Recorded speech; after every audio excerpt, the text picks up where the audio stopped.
It's time to hang 10. Here's Rocco Pilato of the Murph Morning Show.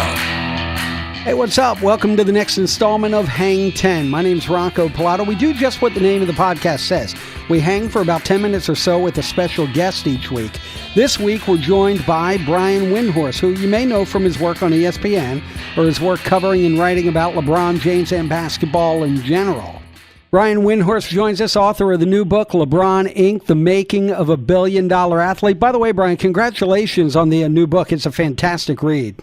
Thank you very much. I really appreciate it. Absolutely. Let's go back to the beginning. It's early in the book, but it's still one of my favorite stories about LeBron James. He's in high school, and a shoe company slides a check across the table for $10 million. LeBron's still in high school, and he's like, not right now.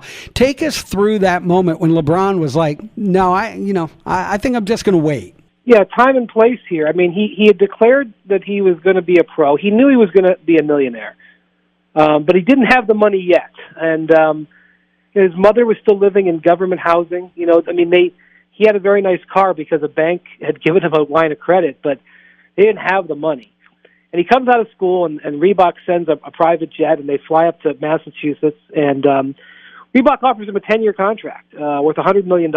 And amazing, way more money than he thought he was going to get offered. And then to try to close the deal, they say, if you sign with us right now, if you cancel your trips to Adidas and Nike that you've got planned, here's a $10 million cashier's check with your name on it, as in, take it with you today, deposit it in the bank tomorrow, you're a multimillionaire, you can buy anything you want. And the trick was, if you don't take our offer right now, we're pulling it off the table. And it was a ploy because they didn't want him to go to Reebok and Nike. I'm sorry, to Adidas and Nike, but also it was no guarantee that they were going to get this type of offer from Adidas and Nike. And when they reached out to Nike that night, it was like, "Are you going to make this kind of offer?" And Nike wasn't planning on it. In fact, they didn't. They couldn't give him a guarantee, and so they were legitimately concerned. They were walking away from this, and I would have blamed nobody, including myself, for taking that deal. But he had the foresight and really the perspective to turn it down, to say, well, I don't think I honestly am going to be getting worse offers in my life. I'm not going to get $0. And Reebok wasn't the company to go to. I mean, within a couple of years, Reebok was purchased by Adidas, and the basketball brand was folded. Maybe it wouldn't have folded if they had gotten him. And Nike ended up offering him and giving less money to him. But he felt like it was more important to be with a company like Nike for the next 10 to 15 years, and now it's turned into a lifetime deal. And to have that perspective at age 18 when you didn't have money yet. I mean, now, if you went to him when he's in his mid-30s and he's worth hundreds of millions of dollars and you made him an offer where there was a $10 million check, he may be able to say, no, I'm not interested in that. But then, when he had no money, pretty remarkable, and it's really set up a lot of the decisions he's made the rest of his career. What was he like in high school, LeBron James? Obviously very talented, but was he a popular guy, or was there a lot of jealousy because everybody knew that he was something special? Yeah, you're absolutely right. First off, the rules that existed for high school athletes, it would be like, saying, what were the traffic laws of ancient Rome, and how would they apply today? Like, they were completely ill-equipped to handle a national superstar as a high school player. They just didn't know what to do. And, all these old men who were deciding, how the high school athletic department should be run couldn't come to grips with his popularity and his fame. And their reaction was to try to discipline him and try to put restraints on him. And it was laughable. This was a guy who was appearing on national television. His home games were moved to a college because they couldn't fit. There was such demand. Those games were put on pay-per-view. He was going to tournaments across the country and selling them out. He sold out. At one point, they had to put a playoff game in the Cavs arena. The Cavs were last in the league in attendance. He sold the arena of 21,000 seats out. Another time, he sold out the UCLA arena in Los Angeles.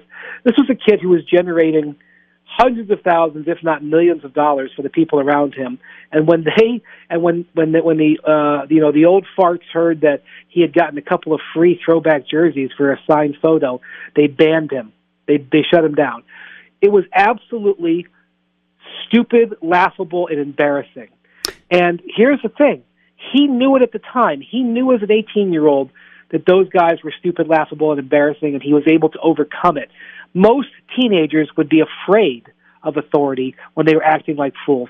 He knew he was going to rise above it, and I always appreciated that. As far as back in those days, did he wear his ego on his sleeve, or was he pretty good about keeping it in check? Obviously, so talented, he had to have some ego. But what was he like around friends and family? Well, look, he definitely knew who he was. If you caught him at the wrong time, you could have probably been turned off by it. But I think in the grand scheme of things, considering everything that was being thrown at his feet, he's never been in trouble with the law. He's never done anything reckless. He and people around him have never, been accused of any crimes or gotten into any drugs or destroyed any property. They had their fun, but I think all in all, in the grand scheme of things, I think he's handled it with a lot of class, and he's used his power and used his influence to help a lot of people over the years. I think in general, he's handled the whole situation, considering what was being thrown at him, pretty darn well. Do you think he has any regrets right now missing the playoffs for the first time in forever? Or do you think he's like, I'm in my mid-30s, it's good to rest my legs for an off-season? Well, he was definitely very upset the way the season was gone. This was not how anybody planned it. But he also got hurt, and, he'd never been hurt before. And, I think a lot of people want to assign reasons for it. People think he was focusing too much on Hollywood. People think, well, he's getting older. I think he might have just slipped on a wet spot.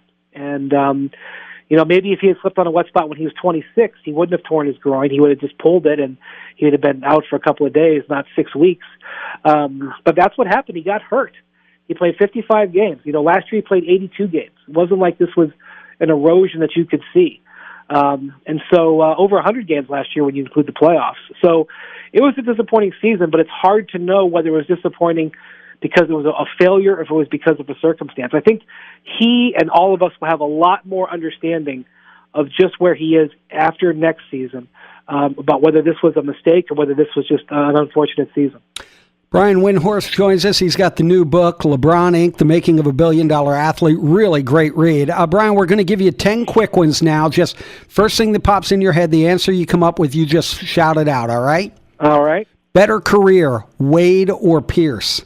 Oh, Dwayne Wade. I don't even think that's a serious question. I think Paul Pierce is just being himself. Yeah, I think you're right.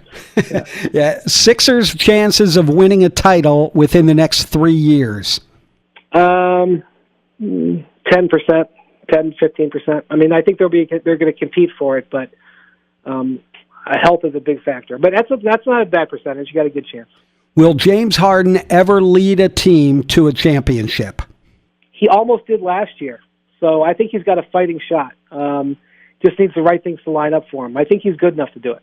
Bird or Magic? Man, you're putting me in a tough one here.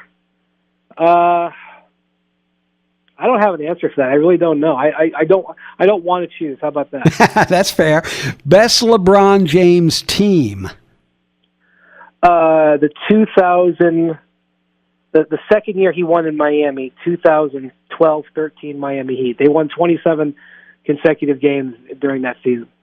Better owner when all is said and done, LeBron James, assuming he buys a team, which it looks like he will. Who will have the better track record as an owner when all is said and done, Michael Jordan or LeBron James? Boy, great question. Michael's pretty frugal, and not his organization is not advanced, and he hasn't come anywhere close to a championship. It's a pretty low bar. LeBron might end up. I don't know. Jordan has a lot of money. I don't know if LeBron will reach that point, but I'd say LeBron, if only because it's such a low bar. Best basketball player at ESPN, not counting former college or pro players. Wow. Amin Al-Hassan is pretty good. Okay. Who did you have winning the NCAA tourney in your bracket? And don't you dare say you had Virginia. No, I didn't have Virginia, but I actually don't do a bracket.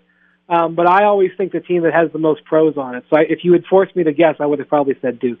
Right. Even though I hate Duke. Hardest question of the day. Captain Crunch, original or peanut butter? Original. And I also like to let it sit in the milk for a good 5 minutes so it gets nice and soaked. Normally you want cereal right away, but I like a soaked-in Captain Crunch. Wow, that's pretty impressive. All right. Hey, Brian, congratulations again on the book, LeBron Inc., The Making of a Billion-Dollar Athlete, Brian Windhorst. Brian, it's been a pleasure. Thank you. Thank you for having me. Have a good day.